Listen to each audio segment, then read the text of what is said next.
Assalamualaikum warahmatullahi wabarakatuh. Perkenalkan, nama saya Kartika dengan NIM 55542200007 dari kelas 2A jurusan Ekonomi Syariah, Fakultas Ekonomi dan Bisnis, Universitas Sultan Ageng Tirtayasa. Video ini dibuat untuk memenuhi tugas ulangan tengah semester mata perkuliahan Hukum Islam dengan dosen pengampu Dr. Syihabuddin Said, SAG, MSI. Pada video pembelajaran kali ini, saya akan membahas sumber-sumber hukum Islam berdasarkan ijtihad. Jadi, sumber-sumber hukum Islam berdasarkan ijtihad ada beberapa. Yang pertama yaitu ada qiyas, yang kedua ada fatwa sahabat, yang ketiga ada istishan, yang keempat ada istishab, yang kelima ada urf, dan yang keenam ada masalah mursalah. Untuk yang pertama yaitu ada qiyas. Secara etimologis, kata qiyas berarti mengukur, membandingkan sesuatu dengan yang semisalnya. Sementara pengertian qiyas menurut istilah hukum atau terminologi terdapat beberapa definisi yang berbeda yang saling berdekatan. Artinya, rukun atau unsur yang harus ada dalam qiyas yaitu ada 4. Yang pertama ada asal, yang kedua ada far'u, yang ketiga ada hukum asal, dan yang keempat ada ilat. Untuk sumber-sumber hukum Islam berdasarkan ijtihad yang kedua, yaitu ada fatwa sahabat. Dalam ilmu ushul fikih, fatwa berarti pendapat yang dikemukakan seorang mujtahid atau fikih atau mufti sebagai jawaban atas permintaan yang diajukan oleh peminta fatwa atau mustafti. Dalam suatu kasus yang sifatnya tidak mengikat. Sedangkan fatwa menurut arti syariat ialah suatu penjelasan hukum syariah dalam menjawab suatu perkara yang diajukan oleh seseorang yang bertanya, baik penjelasan itu jelas atau terang, atau tidak jelas atau ragu-ragu. Dan penjelasan itu mengarah pada dua kepentingan, yakni kepentingan pribadi dan kepentingan masyarakat banyak. Selanjutnya yaitu ada istishan. Istishan adalah perpindahan dari suatu hukum yang telah ditetapkan oleh dalil syara kepada hukum lain karena ada dalil syara yang mengharuskan perpindahan ini sesuai dengan jiwa syara Islam. Nah, istishan menurut bahasa berarti memandang baik sesuatu atau juga berarti sesuatu yang digemari atau disenangi oleh manusia, walau dipandang buruk oleh orang lain. Sedangkan menurut istilah, istishan adalah meninggalkan ketentuan qiyas yang jelas ilahatnya dan menggunakan qiyas yang samar ilahatnya. Dapat disimpulkan bahwa istishan adalah perpindahan suatu hukum yang telah ditetapkan oleh dalil pada hukum lain karena dalil syara yang mengharuskan perpindahan ini sesuai dengan jiwa syara Islam. Nah, secara sederhana, istishan dapat dibagi menjadi dua, yaitu istishan qiyas dan istishan istisna'i. Istishan qiyas merupakan suatu bentuk pengadilan hukum dari ketentuan hukum yang didasarkan pada qiyas jali kepada hukum yang didasarkan pada qiyas khafi, karena ada dasar yang kuat untuk mengalihkan ketentuan hukum tersebut. Sedangkan istishan istisnai yaitu qiyas dalam bentuk pengecualian dari ketentuan hukum yang berdasarkan prinsip-prinsip umum kepada ketentuan hukum tertentu yang bersifat khusus. Istishab secara etimologi berarti meminta kebersamaan atau tolab al-musahabah atau berlanjutnya kebersamaan. Dapat disimpulkan bahwa istishab adalah memberlakukan hukum lama selama belum ada dalil ataupun hal lain yang mengubahnya. Para ulama yang berpendapat mengenai definisi istishab secara etimologi diantaranya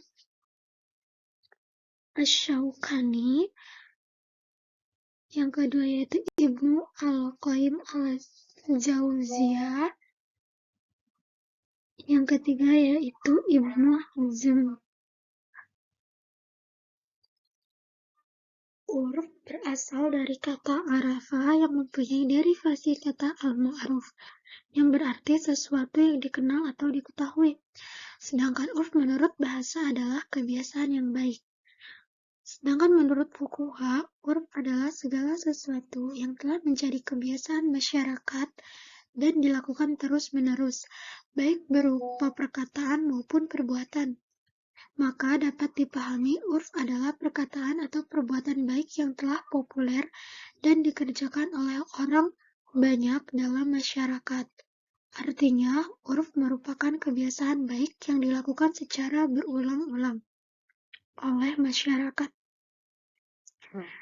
Macam-macam urf. Ulama ushul fikih membagi urf menjadi 3 macam.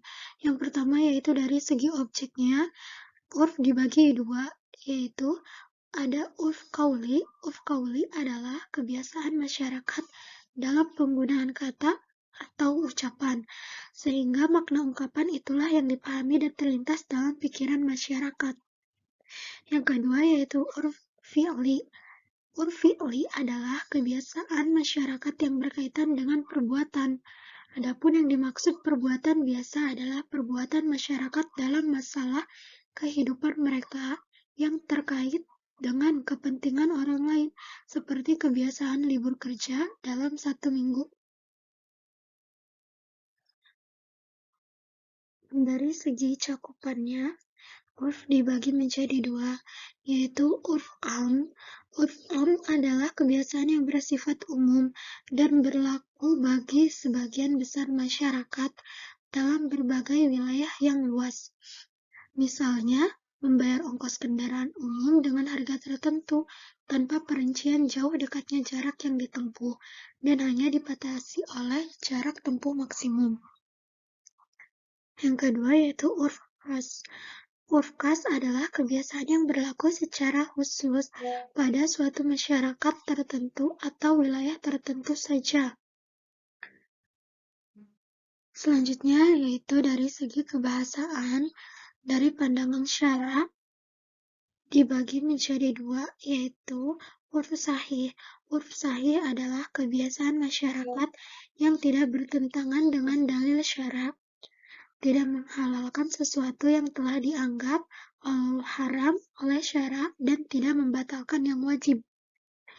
Yang kedua, yaitu urf fasid. Urf fasid adalah sesuatu yang sudah menjadi tradisi manusia, akan tetapi tradisi itu bertentangan dengan syara, menghalalkan yang haram dan membatalkan yang wajib. Adapun syarat-syarat urf. Para ulama sepakat bahwa tidak semua urf dijadikan sebagai dalil untuk menetapkan hukum Islam.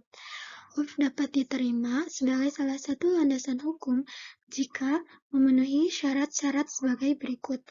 Yang pertama, tidak bertentangan dengan syariah.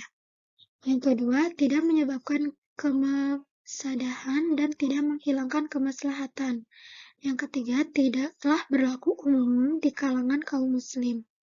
Yang keempat, tidak berlaku dalam ibadah madhoh. Dan yang kelima, yaitu urf tersebut sudah memasyarakat saat akan ditetapkan sebagai salah satu patokan umum. Masalah mursalah. Kata masalah memiliki 2 arti, yaitu maslahah berarti manfaat baik secara timbangan kata, yaitu sebagai masdar, maupun secara makna, dan maslahah fi'il kata kerja yang mengandung ashalah yang bermakna an-nafu. Dengan demikian, maslahah jika dilihat dari arti ini merupakan lawan kata dari mafsadah. Menurut istilah ahli usul, maslahah al-mursalah diartikan kemaslahatan yang tidak disyariatkan oleh syar'i dalam wujud hukum dalam rangka menciptakan kemaslahatan, di samping tidak ada dalil yang membenarkan dan menyalahkan. Karenanya, maslahah mursalah itu disebut mutlak lantaran tidak terdapat dalil yang menyatakan benar atau salah. Kekuatannya sebagai hujah dalam menetapkan hukum, maslahah dapat dibagi menjadi 3 macam, yaitu yang pertama maslahah duriyah. Maslahah duriyah artinya kemaslahatan yang keberadaannya sangat dibutuhkan oleh kehidupan manusia. Artinya kehidupan manusia tidak punya arti apabila satu saja dari prinsip yang 5 itu tidak ada. Yang kedua yaitu maslahah hajiyah, artinya kemaslahatan yang tingkat kebutuhan hidup manusia kepada tidak berada pada tingkat daruriyah. Yang ketiga yaitu maslahah tasniyah. Maslahah tasniyah adalah kemaslahatan yang sifatnya komplementer atau pelengkap, berupa keleluasaan dan keputusan yang dapat melengkapi kemaslahatan sebelumnya. Sedangkan bila ditinjau dari adanya keserasian, kesejalanan, anggapan, maslahah terbagi menjadi 3, yaitu maslahah mu'tabarah, artinya suatu kemaslahatan yang dijelaskan dan diakui keberadaannya secara langsung oleh nas. Yang kedua yaitu maslahah mungkoh, artinya sesuatu yang dianggap maslahah oleh akal pikiran, tetapi dianggap palsu karena kenyataannya bertentangan dengan ketentuan syariat. Yang ketiga yaitu maslahah mursalah. Maslahah mursalah yang pengertiannya adalah seperti dalam definisi yang disebutkan di atas. Maslahat macam ini terdapat dalam masalah muamalah yang tidak ada ketegasan hukumnya dan tidak pula ada bandingannya dalam Al-Quran dan Sunnah untuk dapat dilakukan analogi. Kesimpulannya yaitu para ulama usul fikih sepakat menyatakan bahwa proses menetapkan hukum melalui qiyas bukanlah berarti menetapkan hukum dari awal, melainkan hanya menyingkap dan menjelaskan hukumnya yang ada pada suatu kasus yang belum jelas hukumnya melalui pembahasan mendalam dan teliti terhadap ilat dan suatu kasus atau kejadian yang dihadapi. Istihsan menurut istilah ulama Malikiyah adalah untuk memberikan penekanan dan pemahaman dalil melalui istisna dan didasarkan pada keringanan agama karena hukum yang bertentangan. Makna istihsan oleh ulama Hanafiyah adalah untuk berpaling kepada penentuan hukum masalah dan meninggalkan yang lain karena bukti yang lebih spesifik dari syara.